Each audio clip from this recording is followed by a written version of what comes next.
Hello, welcome back to the LPA Podcast. This is the latest episode, and today we're going to be talking everything Sotogrande. I'd also, just before we start, like to thank Invoga for the use of their splendid office here on the waterfront in Marbella. I've got the best view of the Mediterranean here. And with me, I have the great and the good of Sotogrande. Well, I don't know about the good, but certainly the great of Sotogrande. We've got Charlie Gubbins, partner at Noll Sotogrande, Rita Jordau, marketing director at Sotogrande SA, and Ben Bateman, CEO of Holmes Property Sales. So I think we've got a nice selection of guests today to talk about Sotogrande and what it entails. Just before we crack on, just to let you know that this is scheduled to be the last episode of this current series. We'll be returning after the summer with season 2 of the LPA podcast. So we're going to have to leave today's podcast on a bit of a cliffhanger. Ooh. I don't know if you had a chance to read the script, but, you know, could be Charlie in the shower. Does he come back? I don't know. We'll have to see how far we go with it. So I'm gonna confess something, and you're probably going to hate me for it. I feel like you might then gang up on me and make this quite an awkward experience for me, but I'm just going to lay it on the table. So I have been doing this, not this, but I've been in real estate for about 25 years. And Sotogrande was always like this mythical place down towards Gibraltar, because I've always been a bit of a Marbella boy, you know, and I've lived all around Marbella. But Sotogrande was this just kind of out of reach. So I used to say, from what I'd heard about Sotogrande, was that you know, if you like horses, boats, and golf, Sotogrande was fantastic. But if you liked anything else, nah, no chance. And that you actually went to Sotogrande to die. Well, wow. Yeah, there you go. Wow. Obviously, now my attitude and beliefs have changed, because I actually did a lot of work with Sotogrande SA some time ago in shaping their very successful project in the end, the Village Verde. And the more time I spent down there, the more I got used to Sotogrande and came to love it, actually. But I just thought I'd throw that out just in case you find out any of my... But fundamentally, I think you're right. It is about but golf. You're not dead yet. No, it is about golf. It is about polo. It is about, what you just said. But there are so many other things that go on as well.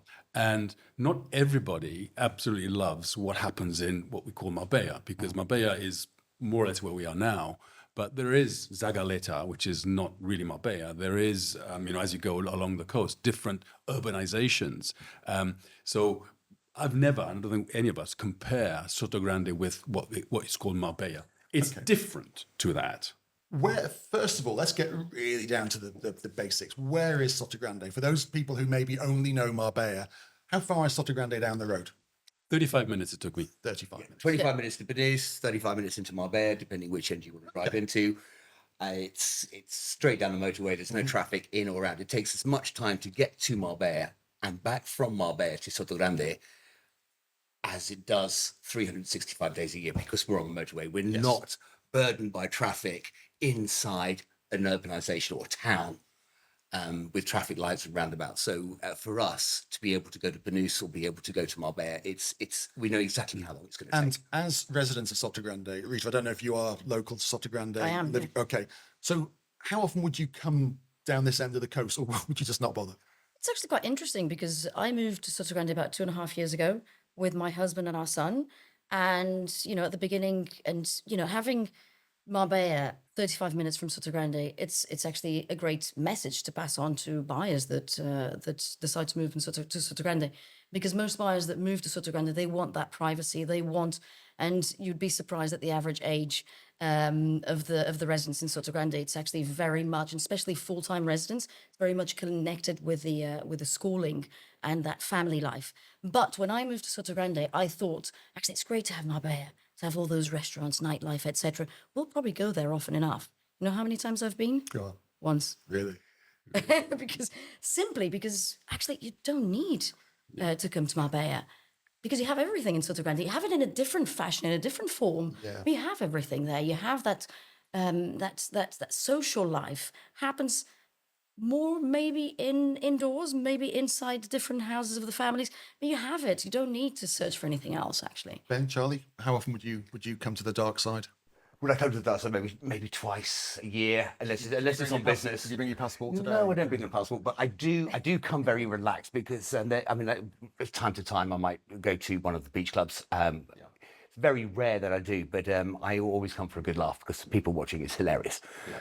I'd agree with that. I don't come up very often, but Stephanie, my partner, she's used to the hairdresser. She was here at the weekend, and she goes to Zara. She does all this bit.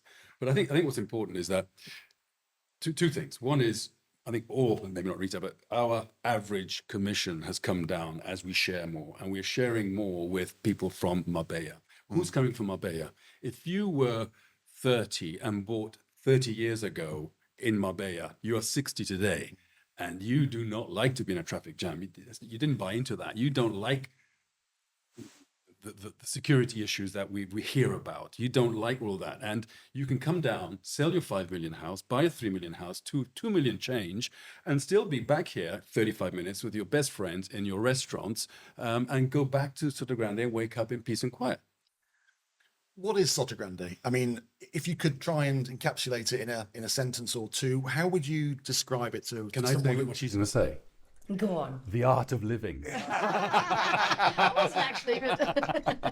Well, I don't think you're wrong with Sotogrande. I think it's a wonderful title to describe how we live in Sotogrande, because it is an absolute privilege. Yeah. And for most of the people that I have known my whole life who've come to Sotogrande, and the people who have bought and sold with me over the years, 23 years now, long time. We're veterans. The art of living is knowing that Sotogrande is not just where you have a home, it's not just where you play golf in the summer or where your children go to school. It is your home. It is your estate. It is your streets. It is your golf course. It is your beach club. It is your restaurant. It's your marina. It's your hotel. It is your home. And that's what people feel about Sotogrande, is that it is personalized to you, and everyone who owns, lives, enjoys, and has spent time in Sotogrande feels that, and is very happy that everyone else who is there that they share it with also has that same love and feeling of home in Sotogrande. May I just add something to that? Because I think there's a very interesting concept in Sotogrande. We're over 60 years old now. Not me personally. Looking very good. Sotogrande is over 60 years old now, and actually, about a year ago, I was asked by a journalist from the Times in England. She was doing an article, and she wanted to get the concept of legacy destinations, legacy resorts. So she asked me, could you find me one family that's British, ideally, a family that has been there for more than one generation? And within 5 seconds, I could think about 10 British families, and forget all the other nationalities, but about 10 different British families that bought a house 3 generations ago. Now the third generation has decided to move with the young children full-time to Sotogrande. And that's the other thing. You don't buy a property as a consumable in Sotogrande. You buy it as a family asset that will stay for the next generation and the following one. And I think that's something, there's a very beautiful message in there. But your return on investment is not just financial. It is legacy. It is the people you meet, the things you know, the cosmopolitan and cross-national, multinational connections that you build innately, without it's not consciously thought, oh, I'm going to build a network here and I'm going to, have my fingers in every pie possible. No, it's that casual conversation. So will you be coming to that wedding? Would you be seeing such and such in Barbados this weekend? It's global, but it's family. It's connected and it's intimate. Is it cliquey? No, it's actually the opposite of that. Our children, Rita, are in school with the children of billionaires and the children of the teachers. It's a cross-board. It's not cliquey. We don't have children saying, oh, I must have those latest shoes. I must have this latest. They are very happy. Lamborghini. No, they're not. My children are very pleased that their friend's son, brother has a very nice car. It's great. They love it, but they don't expect it themselves because they just think it's normal that people have a range of acquisitional potential and so on. They like going to their friend's house who's got that big indoor pool and the cinema because it's fun to go there, but they There's don't nowhere else to go. no, they just think we're going to their house because they've got all of this. It's great. But the next week is like, we're going there because their parents, they're out during the day and it's just the housekeeper. So there's different reasons and they don't think of it as something that they're missing out on, and it's shared and they feel that it's shared, and it's not I have more than you factor. Or When people say to me, it's different, I say, well, what would you miss if you lived in Sotogrande from Marbella? What is it? I mean, okay, you can go to a Michelin star restaurant. How often you go to a Michelin star restaurant? Once a month. Okay. What else is there that you miss? And it's very difficult for people to actually articulate what they would miss. What, being in a traffic jam, walking down the street and being able to maybe hide your belongings because someone might pickpocket you, walk down Banús with this sordid, all the hen nights and the things that go on there. What do you miss? They can't answer. Yet, if you want the Marbella lifestyle for all it represents, Sotogrande is going to be different to that. So I honestly think that a lot of people, they choose Marbella because it is the right fit for their lifestyle, and that's what they're searching for. That's what they're looking for.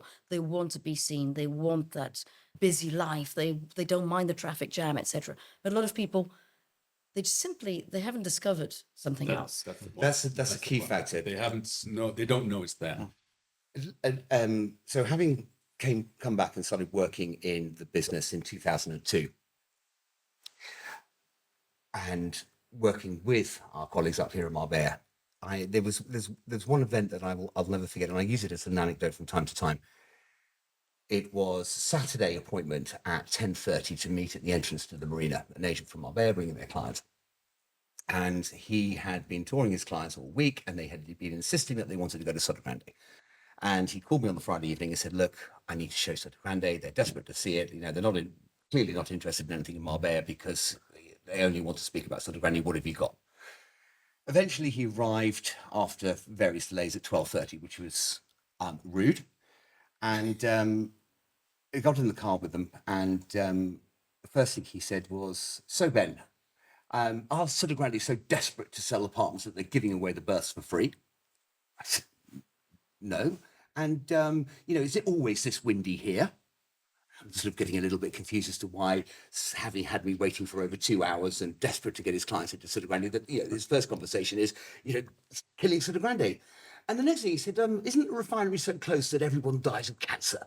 So I stopped. I was 24 years old, and it was my first summer in sales. But I thought this is uncomfortable. So I stopped and I said, "Excuse me," and I looked at these applicants in the car, and I said, "I understand you want to look at properties in Sotogrande." And they said, "Yes, we do." I said, "Well, shall we leave him behind and you come along with me?" And we did.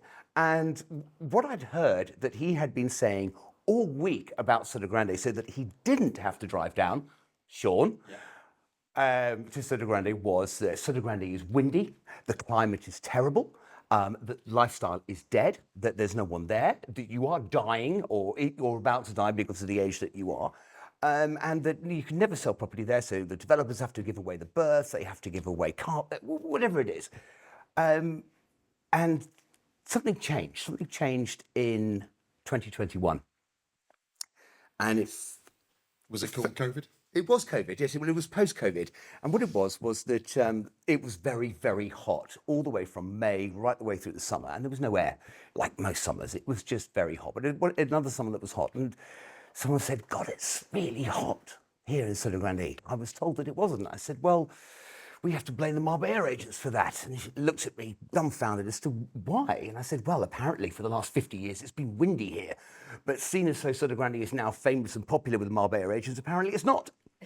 So that's why it's I tell you, one thing I did notice working in Sotogrande pretty much on a daily basis for probably 6 months was when I drove down there and I got out of the car, there's this sense of calm, there's a sense of peace, and there's a sense of space. Yes. And it's a different air. It's a different kind of vibe going on anyway, but I felt I could breathe. But exactly, that's the feeling that most people have. And I think if you know, if you come from a city, everything happens very fast. Yeah. You know, you're always stressed. Even if you're arriving on time, you're still rushing. You know, you get to Sotogrande, and I see it in people's faces when they arrive, and their first expression is just almost relief. Yeah, it is. It is. As in, oh, finally, I can relax. There's a different air, and that doesn't come from the last 5, 10, or 15 years. That comes from inception. That comes from the original vision that Joseph McMicking had of Sotogrande, which is, you know, all associated with the protection of the local environment, the protection of that nature, the low density in construction, and the values of Sotogrande.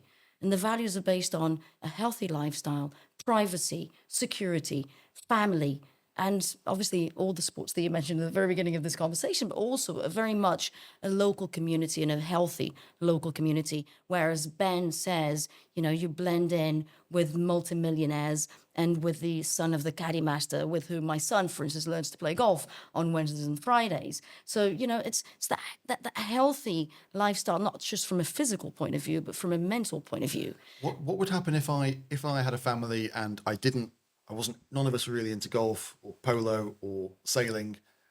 Would I enjoy myself in Sotogrande? I don't play golf. I can play golf. I grew up being able to play golf, but I don't play golf every day. I don't sail every day. I don't play polo every day. I have played polo. I have sailed. I have played golf. I do play tennis from time to time, but it's not a focus of my lifestyle.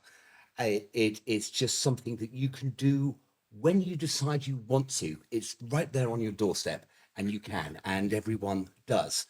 It's just so lucky to have exceptional facilities on our doorstep that you can drop in and drop out whenever you like, if you want, and you have the time. Charlie, What would people do in Marbella if they don't play golf? If they don't play, what do they do? Go for a walk on the Paseo Marítimo? Go and eat again in a restaurant? You know, what? Go to a nightclub? What is it that's, if you lived in Benhavis and a villa and you don't do these things, what do you do? I guess when you live here, you become a bit lazy. So that 25, 35 minute commute to Sotogrande becomes like a 3-hour thing in your head. I think when No, you're but in you can play England, golf here. yeah, but I think there's just more of the same stuff in these environments, and you have world-class shopping, which I don't think Sotogrande yet has. I'd give you Hopefully, it will never have. I'd give you the shopping. Exactly. I'd give you the shopping. But look, I think from the very beginning and going back to those 60 years ago, you know, the fact that Sotogrande built not just a golf course or not just a golf resort, but polo, tennis, paddle, horse riding, etc., etc., etc., etc. You have all of those, but we do a lot more than just that. I mean, and now I'm talking from a Sotogrande SA point of view, we organise an awful lot of activities. You go and check our calendar of activities throughout the year, and it's not just a summer thing. It's throughout the year that, you know, everybody has an opportunity to do. It might not be shopping as in going to the shops, but you have the opportunity to do a lot of, you know, gastronomy, wellness, etc., etc., etc., throughout the year. Aside from, you know, the social community that exists in Sotogrande, shopping, luxury shopping, 35 minutes is close enough. You don't go shopping on a daily basis. So maybe for you guys, 35 minutes down the road may be too long. But if you're in Sotogrande, you don't go shopping daily. Yeah, but sorry, it's only 10 minutes more than wherever you're going anyway. I know, and I agree with that. I just think it's in your mind. It's like another place removed, isn't it? Yeah. I mean, like, similarly, I get upset if in Sotogrande there are 4 cars in front of me and I have to wait. That is so true. I used to live in Bath in London, and to get across the bridge to get into the other side was a 20-minute drive, and I could walk it, you know. And people get used to that. I say, hang on a minute, yes, I do it every day. I mean, there is an argument to say that Marbella is kind of eating itself up a lot, you know, kind of slowly with the traffic and things like that. I don't see that in Sotogrande, like you say. Is there a danger that Sotogrande becomes too exclusive?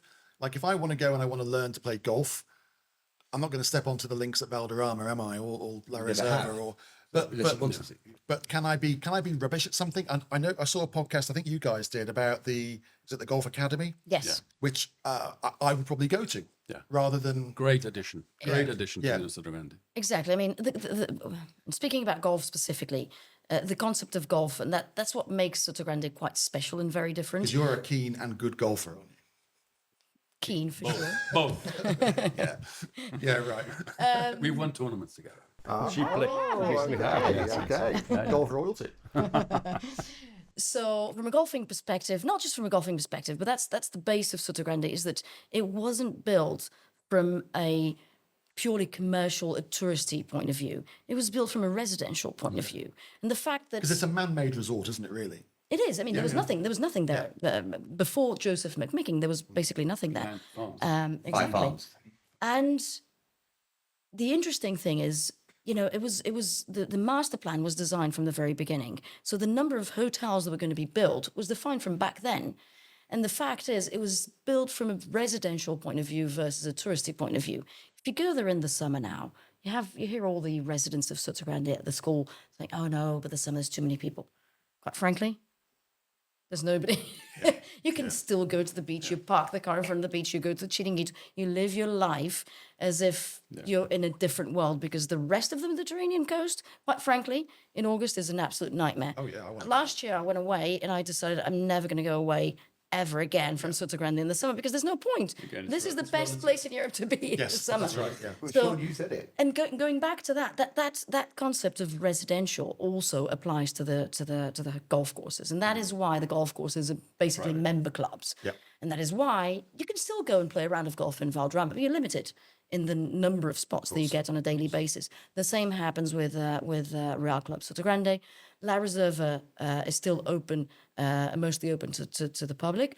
And Almenara, which is part of the hotel where the academy is being built and being opened this summer, will always continue to be serving the outside client. And you have the three of the best golf courses and the world. best 10 golf courses in Spain are within Sotogrande. And if you expand that a little bit, that number is very impressive. I think a few things are noteworthy about Sotogrande in my mind. The first one is the school. Let's talk about the school, because I'm led to believe it's the best on the coast in terms of reputation and My son's only been in that one around here, but 15 years of children in and out of the school so far, yes. And I've got another 7 to go, so 14 to go maybe. Another 7 kids. but it does Years of the school. I've been walking in and out of primary for 15 years. So I only have one son at the school, so But I'll let Ben talk about that one. I love the school. Yeah. Why? What makes it different? Because my children wake up every morning and want to go to school. Wow. They are looking forward to going to school. They love going to school.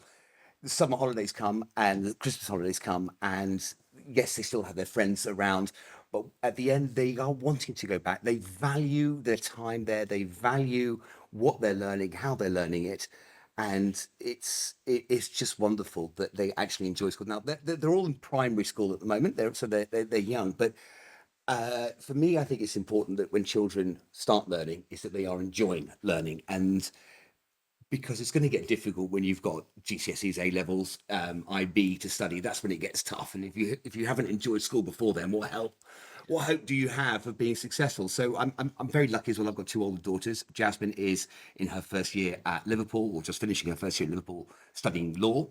And so if the international school in Sotogrande is Sotogrande International School, whichever one you went to first. Is a great school. They learn as each individual is best able to learn, and the teachers there and the way the school is set up and the philosophy is that every child is helped to learn how they best learn. And when you consider as well that you have a multinational student population, you've got over 48 different nationalities of children. Yeah. 60. It's now 60. Well, Yeah. wonderful, even better. 60. And is the school oversubscribed at the moment, or because It's School- the demand. school, I should remember these numbers. When I arrived here of 2008, there was, I think, 850. Yeah. There's 1,320 Yeah. at the moment. And Now growing. they've built more, so obviously they need to cope with the size of it. But senior school's bigger now, and that's what's important. Is that before it was really just a middle school, and our IB was a small class contingent, but that's growing now, and I think that's important for Sotogrande because if I go back to my days, so we go back to the 80s and the 90s, the school wasn't big enough in the senior years, and it meant that you had to leave. I think the really interesting thing about an international school, and I went to a grammar school in the UK, but I was in private school in South America, is that, and my children have been in Kenya, they've been to Colombia, they've been in Paris, in all international schools. It's the way that the education is going on. Obviously, in Kenya, there's the United Nations, so there were more than 60 different nationalities, but that gives the kids an incredible, Wonderful. Unblinking of what the world's all about. Open-minded. Yeah. So they're actually talking to Russian kids and Ukrainian kids at that level. And guess what? They're mates. You know, they play, they do everything else together. But it's about creating little animals that come out and become human beings and contribute to the world. They will study that way. They don't have textbooks. They come back and they say, go tomorrow, we're going to talk about Winston Churchill. So they come in and say, right, what do you think? And they have to research it, and that's life. Yeah, Sorry. just to add, there's as a parent, I think it's very interesting what Charles is saying is that, my son and I, if this was a few years ago, we would have been perhaps a very particular situation of a family. So my husband's friend, I'm French, I'm Portuguese. Our son was born in Barcelona, so at home we speak 4 languages. But it seems like every family at the Sotogrande International School is the same. With different nationalities, different languages, etc. There's one thing also as a family environment that doesn't say just about the school, but as Sotogrande as such. One thing I really love to watch. My son's still only 7, so he's still not at that level. But one thing that I love to watch is that we get to this time of the year and we have all these, start of the summer parties and at the Chambao and Bahia Limon and then at Marcha, et cetera, et cetera, et cetera. And, there's all the parents going and meeting at these parties early in the night. And then by about 10 o'clock in the evening, 11 o'clock in the evening, all the kids start to show up. And there's this whole nice family environment of, in an hour the parents go, the kids stay. But, everybody blends in, the different generations. And I find that really is a very, very good description of the lifestyle in Sotogrande. And as a parent, I want that. And it's I hard want to to find. have that with my children. That's hard to find. It's a family destination. It's a cosmopolitan, multinational family destination, and it's wonderful. Two other great additions, I think, were the beach, which for those of you who don't know is an inland beach resort, really, within La Reserva Sotogrande. And that, I think for publicity more than anything, it just put Sotogrande on the map, didn't it? Because it was so unique at the time and people would travel from afar to come and visit it. I guess that's been a huge sort of magnet. It hasn't. Do you want it to be a magnet? I mean, that's the other thing, isn't it? How much tourism does Sotogrande want or need? It's a fine balance, quite frankly, because, you don't want a location like this to be empty and just for owners and residents. You want it to be alive, but yet you want it to continue to remain, a place for the locals and the Sotogrande community to use. The fact is that, depending on the season, there's still more or less availability. Quite frankly, July and August, we're full. And what is happening is that, more and more the community of Sotogrande is using the beach, which leaves everybody else out, or not necessarily, but we still have a lot of Marbella families coming over, and they have been doing that for many years. And there's a reason for that. And we go back to that family lifestyle, which is, a lot of the beach club, and Marbella is not short of beach clubs, let's be honest. I mean, and fantastic ones, but most of them are not focused on that family life. Right. And that's what the beach at La Reserva Club does. I get a constant reminder of the word family. Yes. Does that mean that it's not the place for a 25-year-old couple who aren't planning to have a family? Does that mean that it's not a place for a singleton, or are we just using the word family as just a Quite frankly, I think one of the biggest changes in the perception is exactly what you said at the very beginning, which is people go there to die. Actually, no, they go there with young children, with a young family, and to grow that family. And that's the biggest profile of the full-time resident in Sotogrande nowadays. Sure. Is it not the right place for couples?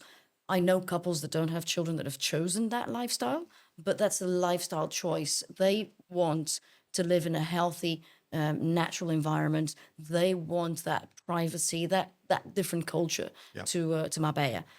If that's not what you're looking for, yeah, indeed, it's not the right place for you. But we're very honest about it. Yeah, if you want Party Central, it's not gonna Exactly. be for you. No, but having said that, going about the 25-year-olds, there's a different aspect to that.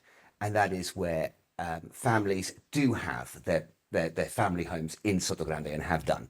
So there are people who visit Sotogrande with friends from around the world in that age group. So they will come down, whether it's the bank holiday weekend in the middle of the year or whether it's the summer, and they visit. And these groups of people, they come down and they stay with friends for a week, for 10 days.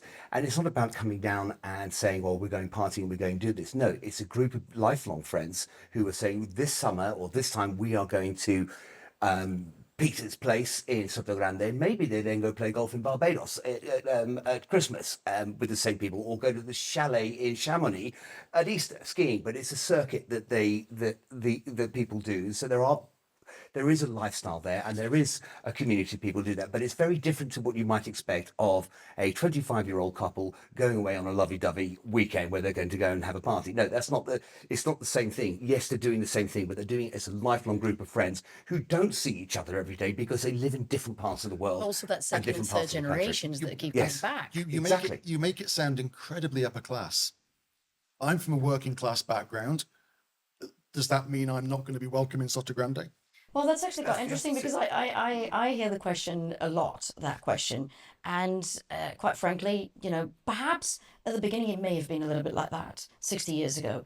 But Sotogrande has diversified itself so much. I mean, we're selling properties to, I don't know you guys, but I only sell what's, new build, new product from Sotogrande SA. And we're selling to 19, 20 different nationalities every year.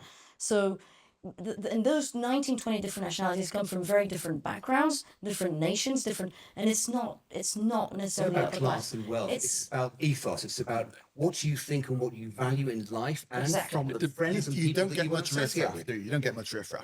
It's not about riffraff. No. We might refer to the riffraff as the people being who don't think the same, feel the same, have the same ethos and values in life. It's not about whether you've got a title, whether you've got money, or whether you're a CEO, or whether the president. Do you have to pass an exam? No, you don't. You just have to be a genuine, nice person. and wear your jumper over your polo shirt. Absolutely with not. your deck shoes. Absolutely No? not. Okay. No, Oh, sorry. Not at all. It's quite interesting. You can choose to dress like that. You can choose to dress how you'd like. But It's quite interesting. You go to the school and look at the parking lot. Yeah. And check out the cars that are there. Yeah, it's always a good sign. It's always a good thing to do. Yeah. It's very interesting because you see everything. Every there. kind of car. Everything. You've got the battered old. In some of the Marbella ones, the sixth form parking lot is full of bloody Lamborghinis and Ferraris, and you're like, We don't get what? that. No, and that is the difference. Here it is more blingy, Yeah. without a doubt. I want to talk to you about the hotel.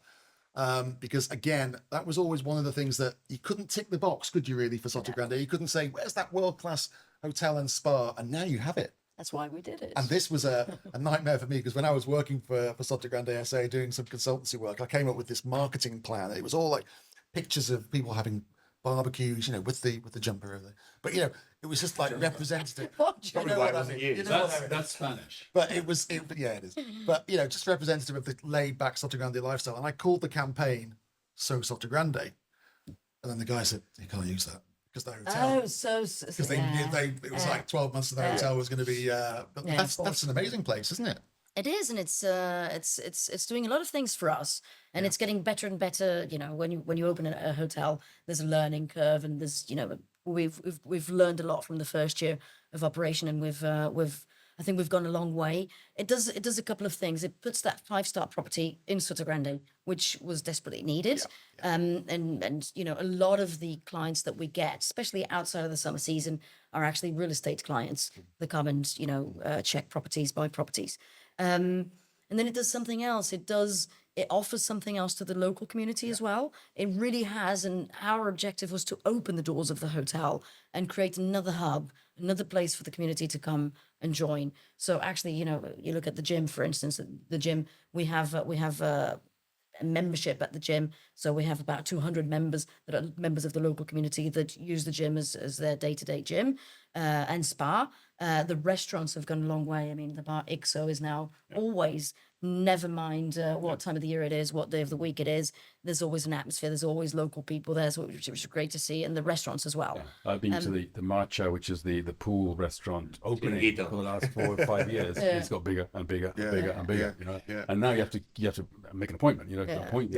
I'm guessing that COVID was a bit of a game changer for you guys, because what I noticed, and I moved myself just as we were coming out of lockdown, and I moved because I wanted space, privacy, security, and It comes to views. Sotogrande. Yeah, but you know, Exactly. so I moved to Montemayor, but I could see more and more people wanting those factors, and I guess Sotogrande is the perfect. It ticks a lot of perfect boxes. place. It ticks a lot comes of of boxes age. if you're looking to move somewhere, you have, you know, there's. And I'll go back to families because it is the bulk of our business really. And if you're looking, if you've got children, if you're looking to move to somewhere outside of where you live, and here obviously what we sell, all of us, we sell sunshine, we sell the coast, we sell the weather, we sell, you know, etc. So we've got that, all of us. But what Sotogrande has that ticks a lot of boxes is the schooling. So you have to cover, for me as a mother, I had to cover always two crucial things: health and schooling. Yeah. And that's one of the first things, you know, we get a lot of clients from the States. And the first thing is we always say to them, because they don't know the coast, we always say, look, we need to find a school for you. Once we do that, then we can find out where to live. Exactly. And Sotogrande always scored very highly for them. And that's why we've done a lot of deals recently in Soto, because of that. A lot of people are coming to southern Spain looking for that idyllic environment, but they want it to be safe. They don't want it to be blingy. They want it somewhere authentic and nice for their kids to grow up. And You've just having the described school- Sotogrande. Yeah, exactly. And having the school on your doorstep, you know, a world-class school on your doorstep, it ticks all those boxes. And that's the thing, when you move with your kids, most parents, that's exactly that. They want somewhere that's healthy from all of those perspectives. And you don't find that many places like Soto. It's important though to be able to also explain what it's all about. I mean, I've moved 14 different times in my life, Just for more than a year, 14. only 14. And when you go with your 40-foot container, and you know you're going to have a job because it's there, that's what you've been transferred to. But I need a home, I need a doctor, I need a dentist, I need all those things that, you know, through experience, I asked that question. I also asked the question, what's your exit strategy to anybody coming into Sotogrande? So, well, what do you mean my exit strategy? He said, well, look, you've got a 5-year-old and a 7-year-old. In 10 years, they're going to be 15 and 17. And the 17-year-old will want to go night clubbing. Okay? And that's maybe one of the reasons. I went through that myself, that you know, I had to drive to freaking Banús to, you know, and supervise these kids in a place before I took them home. But that's because we don't have that. You know, but, you know, understanding what the whole family is going to require. It's the dynamic, isn't it? Yeah, the whole dynamic is very helpful, because, you know, it's what people need. It's that safety, the security, the health, the getting into the community. The school obviously helps people make friends. That's very important. And then what's your poison? Golf, cycling. That's a big thing. Cycling, massive, massive. There's I mean, going back to the Kigo, what did COVID do? So prior to COVID, there were a lot of families who had made the lifestyle decision to move to Sotogrande because they wanted their children to have a great education in an outdoor natural environment where they had the sport on the doorstep, where they had the infrastructure, but where they also had the international communication, so that whoever the breadwinner was, let's say it was him, you know, could commute back to London, to Paris, to Zurich, wherever, and they could do that easily. But what they had to do was they had to make a decision as to families. I can do that commuting for 5-6 years. I can make that effort to give my family that lifestyle when growing up and that education, but I can't do it forever. So what happened with COVID, what changed families' perception of that is this is no longer only 5 years. I don't need to rent or think about the exit strategy after 5 years once the children have left and gone to university. This is for life because I can base myself here. I no longer have to commute back to London, back home, back to Zurich, back home. No, I can be based here and go straight to my international business meetings. And then when I come back, instead of going via London, via Paris for the corporate weekend, actually the corporate weekend comes back home and we play golf at Valderrama. So suddenly it's not just 5 years, it actually becomes the family home for the next 2 generations. When I say the next They can two die generations, there. no, I'm saying the next 2 generations. I'm talking Many, about many years their- later. that family, their children, the grandchildren, and so on, because it becomes the base where this family, which is now multinational, cosmopolitan, with friends all over the world, they have the pick of where they want to have their careers, where they want to work, and where they want to live themselves. But where does that family in the future have their center? Where's that family from? Well, 2 generations down the line, family Christmases will be in Sotogrande, and that's what we're going to see. And the proof of that is the growth of the school. Yep. Exactly. And the growth of the school has been incredible. And they're now doing some further work. So they're expanding the capacity of the school. And there's demand for more. There's demand for more. There will be. How? But they've got to be very careful as well. You know, In what way? That it doesn't You don't want to become be comprehensive with the next 3,000 kids. Yeah, no, not next Marbella, but just the school's got to be controlled. What we You know, need is another You school. don't want a university campus size. We need another school that offers something slightly different. Yeah. So there are more families. I don't know why you're pointing at me when you sent me that you know. message. You have the land. exactly. Come on. What about some social conscience? What about, has your client demographic changed since COVID in terms of age, nationalities? Totally. Absolutely. In what way? Who's buying? I mean, buying is Eastern Europeans. Oh, really? Okay. I mean, Eastern Europeans from, I mean, I have had calls, 2 or 3, from family offices from Latvia, from Estonia, saying, look, we have a family, they have a wealth of 200 million. They want to spend 2 or 3, and they want a place in the sun. They want a good investment, and they want safe haven of what's happening on the other side. Ask the bank managers who's asking for most mortgages, and it's Poles. Poles, yeah. And that's from half a million. For us, that was a new market. There was a new market that had peak in the last couple of years. But for us, the British market continues to be the strongest. It's come back, certainly. Continues to be the strongest. Yeah. What about the And Americans? Americans. Americans is great. are Because coming. Americans are our second biggest group of buyers, and you know, Growing. I would always think Sotogrande would suit them. It Because does. it's something they're quite familiar with. That they love that resort does. concept, don't they? It does, and actually, you know, with the US market as well, there's this great connection to the world of golf. Yeah. And the fact that, you know, some of the golf courses in Sotogrande have been so well positioned in the US market, it definitely there's a great connection there, and it's coming and it's growing. What And about it's age Latin range? American, if you see Yes, what I mean, yes, you mentioned this, 50% of them, I think, come from Florida. Because that's where they're, and many of those are Latinos who, Colombians, Venezuelans, Florida, Argentinians, California. who went in. And a lot we of also them get a who've lot of bought the- in Madrid. A lot of them who've bought in Madrid now are coming down. But you've also got what were the expat US community. So the American expat families that have been based all over the world, be it in banking, be it in oil, be it in whatever.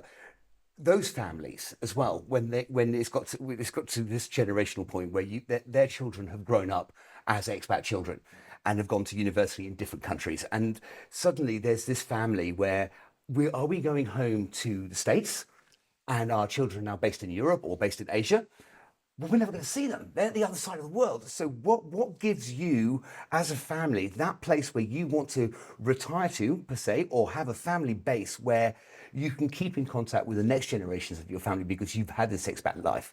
Well, it's Sotogrande because it gives you that expat community that you find in those expat communities around the world, that sensation, 1, the climate, 2, the international connections, but 3, the same like-minded people from all over the world But you see this as well, even with, you know, families with younger kids that, you know, spent maybe 5-10 years in Dubai or somewhere around Dubai there people and go decide to come back to Europe, and then suddenly, you know, maybe my wife is Spanish and I'm English, and where we go. Sotogrande is a magnet for that profile, that mind. How about Pied-à-Terre in London or wherever in Europe, and your big house here? Yeah. And I guess the age range is coming down. The fact that the school is pretty much oversubscribed means that more young families are moving in, which can only be good, I guess. The young family is also older than it used to be. That's a fact. You know, I speak for myself.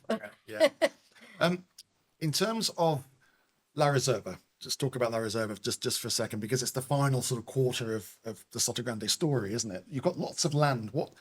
What's the plan? Because I know there's obviously a few things going on. One is the residential sector, which is hugely important. And I know, having been personally involved, that when they released Village Verde, which is the luxury apartment development within La Reserva, it was a bit of a risk at the time, because I think Sotogrande had become known as villa country, hadn't it? Did that work out for you guys?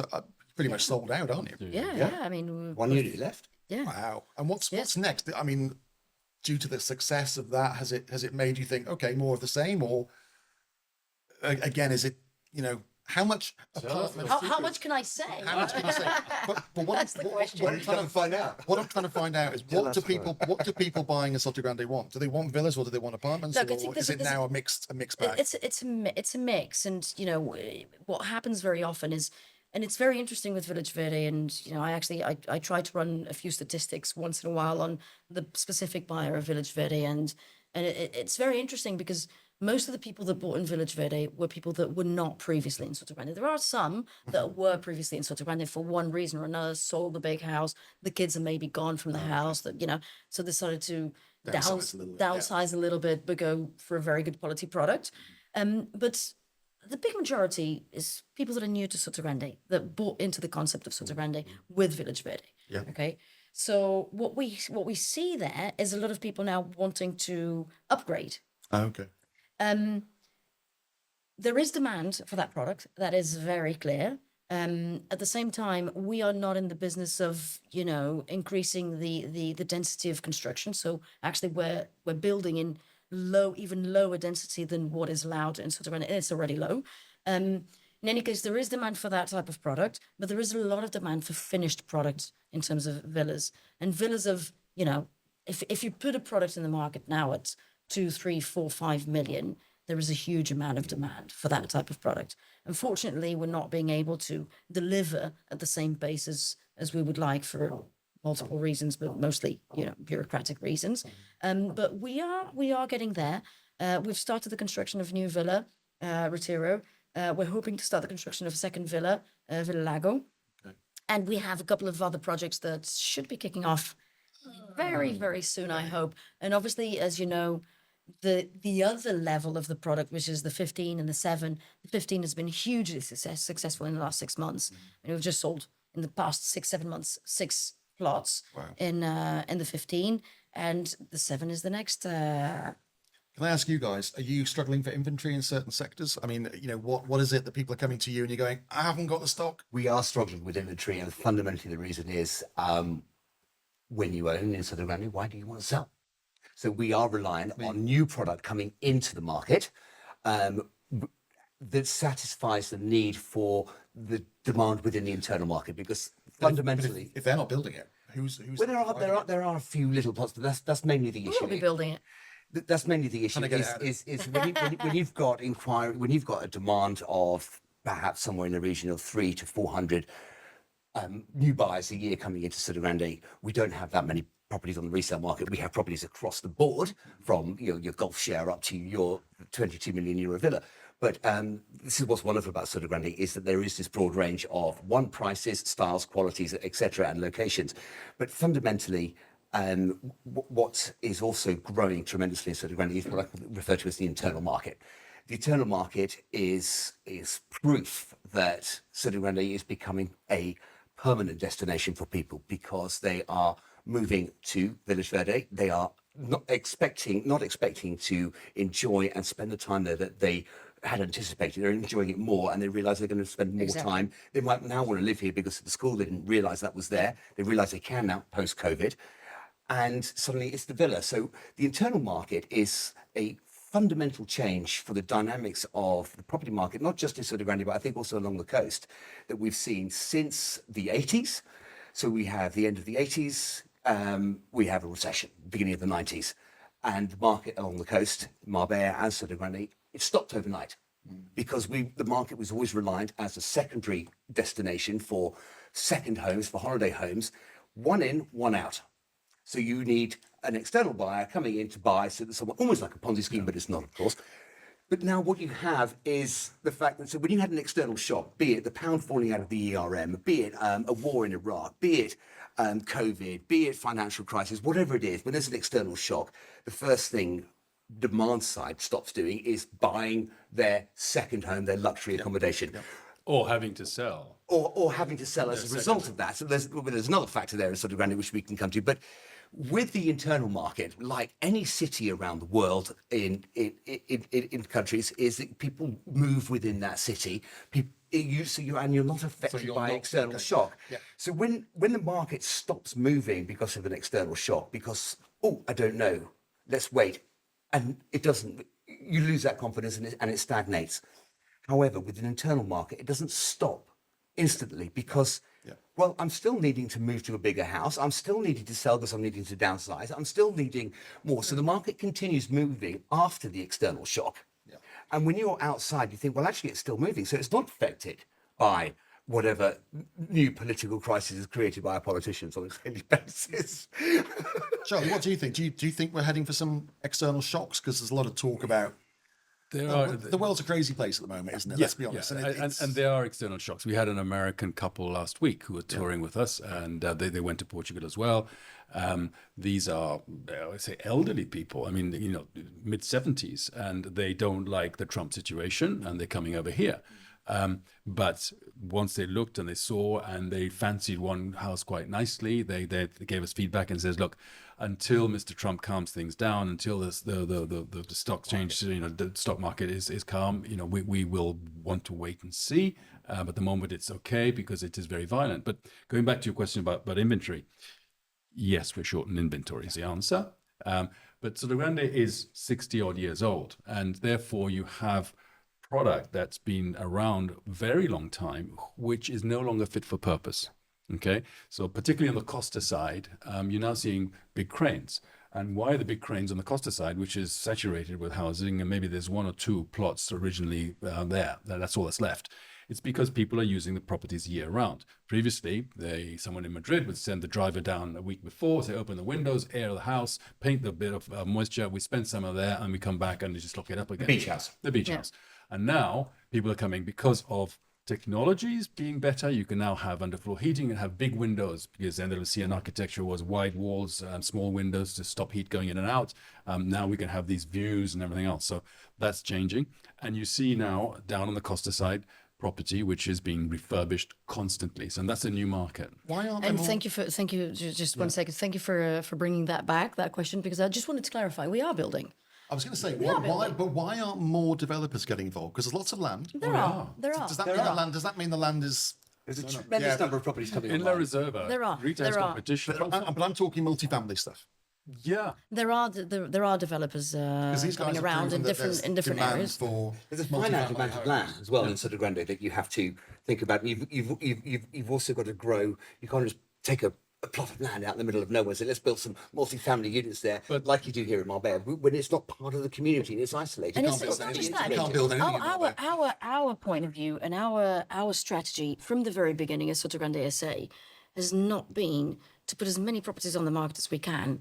It has been a long-term vision from the beginning, and that is why it's like Sagrada Familia. We're 60 years on, there's still areas of Sotogrande that have not been launched to the market, and they've not been launched to the market for a reason. It's that long-term vision, that growth in quality, and we are building, and aside from the multifamily type of projects like Village Verde, we are building individual houses. We offer also the services of construction for plots. So if you're a client and you come and buy a plot, we can build the house for you.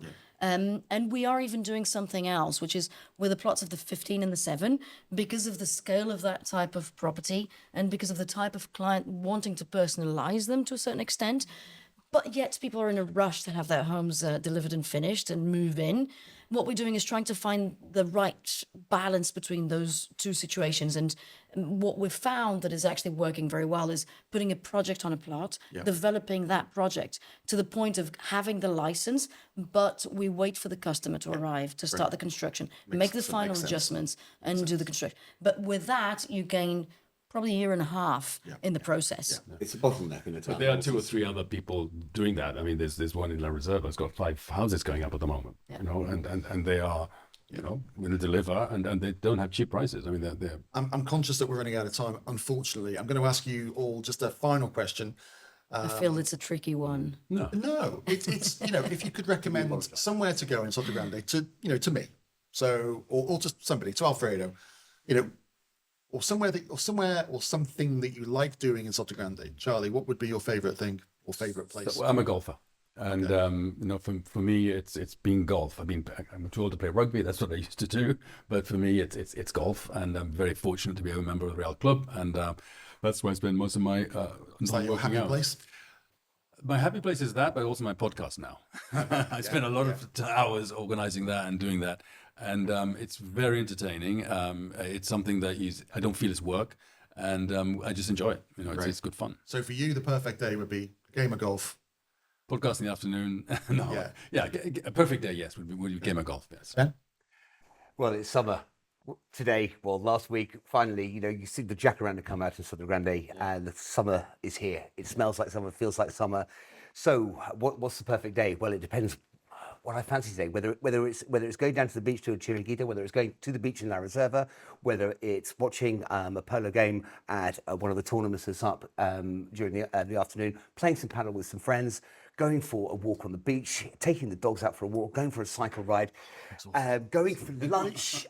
Where would you go? Where would you go for lunch? Where's the place it to always hang used out? to be. Where will I see you hanging out, chilling out? You said it earlier. We're very lazy here in Marbella. Well, I think we are even lazier in Sotogrande because we don't really have to make an effort to get anywhere. But so now in Sotogrande, you do have to think about where you might want to go for lunch when you think of it at the spare of a moment because it's nice and sunny.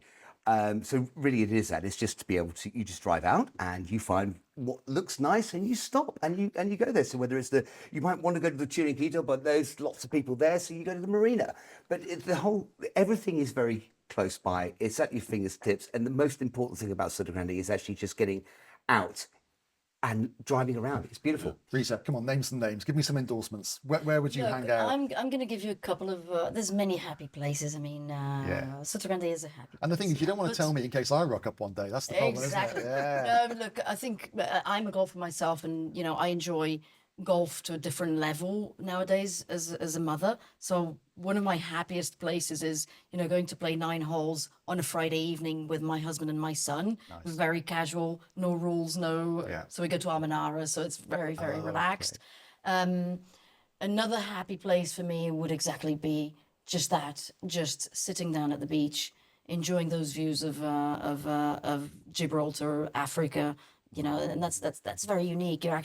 You're in Sotogrande, you're in Spain, you're overlooking, 3 nations, 2 continents, just sitting in a very simple environment. No one's named any restaurants. Come on, do you have any restaurants there? Or do you yes, want to of course, cook at there's home? the Cape Come Bar, on, give me some names. Fresco, La Quinta, Mara. It's all there are a number of restaurants. Of course, I'm going to write them down. Trocadero. I mean, that's that I have heard. But what's interesting is we didn't talk about behind where Ben and I have the offices. There's the place called Plaza Blanca now, and that is developing, and it's developing because there's demand for it.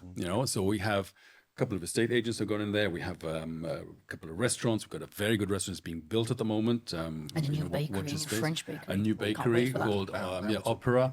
And there's the pharmacy there, which attracts it. So that little place is going to get more and more attention, I think, as it develops. And I think it's not a bad thing that someone's taken the guts to the right time and to do it and did it at the absolute right time. So there are lots of things to do. There and also on the outside, you can drive up to the hills and in the winter go and have a nice leg of lamb. A leg of lamb. Now there you go. You won me over. You won me over with a leg of lamb. No, do you know what? Can I just say thank you to all of you for making the effort to come down to the dark side to talk to us about Sotogrande. I've learned a heck of a lot. I can't wait to go back, and I'm sure there'll be plenty of people listening and watching who will also be contacting you to find out more. Maybe buying a dream home, who knows? But Charlie, Ben, Rita, thank you so much for your participation. From us, that's the end of this first series of the LPA podcast. We'll be back just after the summer, I think, if they still want us. Now that the drilling's come back, I think they're working on the car park next door. We will sign out. Hope you have a great summer. In the meantime, that's it. Take care.